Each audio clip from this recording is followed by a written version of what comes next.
भगवान कृष्ण ने पांडवों को श्राप से कैसे बचाया?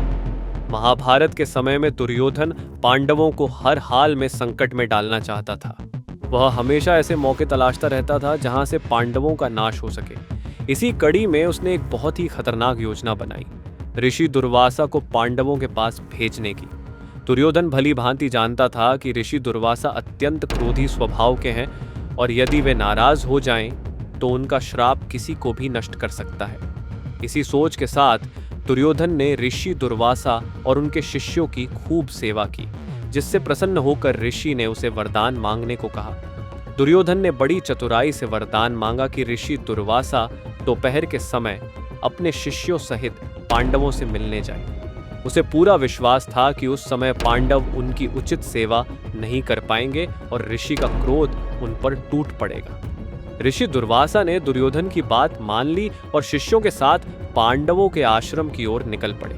रास्ते में जब वे पांडवों से मिले तो पांडवों ने विनम्रता से उन्हें भोजन का निमंत्रण दिया। ऋषि दुर्वासा ने कहा कि वे पहले यमुना नदी में स्नान करेंगे और फिर भोजन के लिए लौटेंगे।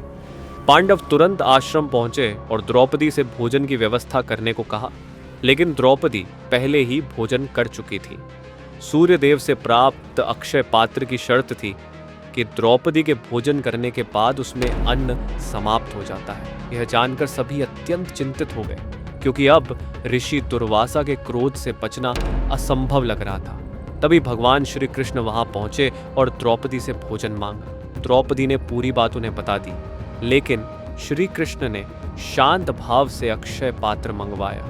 उन्होंने देखा कि उसमें अन्न का एक छोटा सा दाना बचा हुआ है। जैसे ही श्री कृष्ण ने वह दाना ग्रहण किया, उसी क्षण ऋषि दुर्वासा और उनके सभी शिष्यों का पेट अपने आप भर गया। स्नान के बाद जब ऋषि दुर्वासा आश्रम पहुंचे और वहां श्री कृष्ण को देखा तो वे सब समझ गए कि यह सब भगवान की लीला है। जब पांडवों ने उन्हें भोजन के लिए बैठने को कहा तो ऋषि दुर्वासा ने बताया कि उनका पेट पूरी तरह भर चुका है। ऋषि उनकी श्रद्धा और सेवा से प्रसन्न हुए और वरदान देने को तैयार हो गए। तब श्री कृष्ण ने कहा, जिस भावना से दुर्योधन ने आपको यहाँ भेजा है वही फल उसे प्राप्त हो।